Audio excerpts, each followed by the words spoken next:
மகளே வணக்கம் மகளே. அதாவது தமிழ்நாட்டு அரசியலே வந்து ஒரு மாபெரும் புரட்சி ஏற்படுத்தின, அதாவது தாக்கத்தை ஏற்படுத்தின 2 நபர்களை பற்றி தாங்க பேச போகிறோம். அதில் வந்து நம்ம அண்ணன் நாம் தமிழர் கட்சி ஒருங்கிணைப்பாளர் செந்தமிழன் சீமான் அவர்களும், அடுத்து தமிழக வெற்றிக் கழகம் தளபதி விஜய் அண்ணன் அவர்களை பற்றி நம்ம பேச போகிறோம். அதாவது இன்றைக்கி வந்து இவங்க 2 பேர் மேலேயும் பார்த்தீங்க அப்படின்னா விமர்சனங்கள், அவ்வளோ விமர்சனங்கள் இருக்குது.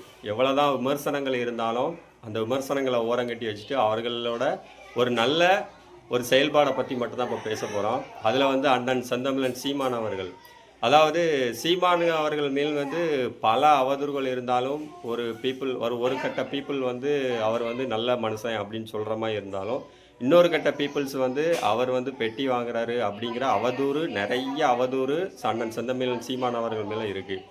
ஆனால் நாங்கள் எப்படி பார்க்குறோம் அப்படின்னா, அதாவது தமிழ்நாட்டு அரசியலே பார்த்தீங்க அப்படின்னா ஒரு மாபெரும் தாக்கத்தை, இன்றைக்கி அரசியல்னா என்ன அப்படிங்கிறத வந்து ஒரு சின்ன குழந்தையிலேருந்து ஒரு இளைஞர்கள் வர எல்லாத்துக்குமே வந்து தமிழ்நாட்டு அரசியலை புரட்சி ஏற்படுத்தியது அப்படின்னா அண்ணன் செந்தமிழன் சீமான் தான்.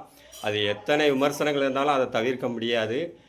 அதுக்கப்புறம் பார்த்தீங்க அப்படின்னா இன்றைக்கி மேதகு தலைவர் பிரபாகரன், அதாவது வேலுப்பிள்ளை பிரபாகரரை பற்றி தமிழ்நாட்டில் வந்து எத்தனையோ இளைஞர்களுக்கு தெரியாமல் அவர் யார், அவரோட வரலாறு என்ன, அவர் தமிழினத்துக்காக என்ன செஞ்சார் அப்படிங்கிறது வந்து எத்தனையோ பீப்புள்ஸுக்கு வந்து தெரியாமல் இருந்தது.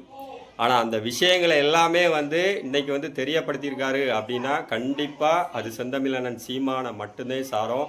ஏன் அப்படின்னா எத்தனையோ சாதி பாட்டை போட்டு வந்து ஊரில் ஆடிட்டு இருந்த இளைஞர்கள் மத்தியில் பார்த்தீங்கன்னா இன்றைக்கி வந்து தலைவர் பிரபாகரன் பாட்டை போட்டு ஆடுற கூட்டம் வந்து இன்றைக்கி அதிகமாக இருக்குது.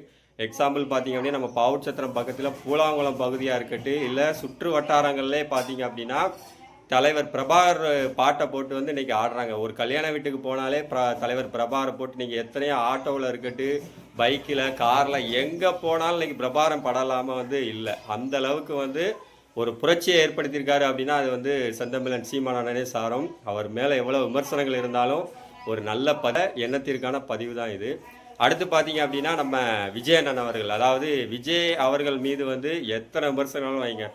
அதாவது அவர் வந்து படம் நடிச்சுட்டு வந்தார், அதை விட்டுட்டு வந்தார், இதை விட்டுட்டு வந்தாருன்னு எத்தனையோ விமர்சனங்கள் இருந்தாலும் 60 வருட, அதாவது தமிழ்நாட்டில் பார்த்தீங்க அப்படின்னா திராவிட கட்சிகள் ஏடிஎம்கே டிஎம்கேன்னு இருந்த கட்சிகளை ஓரங்கட்டி வச்சுட்டு இன்றைக்கி ஒரு புதுசாக ஒரு கட்சி வந்து அரியணை ஏறி இருக்குது அப்படின்னா அது கண்டிப்பாக வந்து தளபதி அண்ணன் விஜய் அவர்களை தான் சாரும். அதாவது எத்தனையோ விமர்சனங்கள் இருந்தாலும் அதாவது அவர்கள் செய்த செயலியும் நம்ம வந்து பாராட்டியே ஆகணும். அந்த இடத்துல பார்த்தீங்க அப்படின்னா அவர் விஜய் அவர்களை வந்து நம்ம பாராட்டியே ஆகணுங்க. ஏன்னா 60 ஆண்டு கால அரசியலில் வந்து எத்தனையோ புது கட்சிகள்லாம் வந்து அவரை அந்த திராவிட கட்சிகளை வந்து உழுப்பி பார்க்க முடியலை, அந்த மரத்தை ஆணி வேற பிடுங்க முடியலை.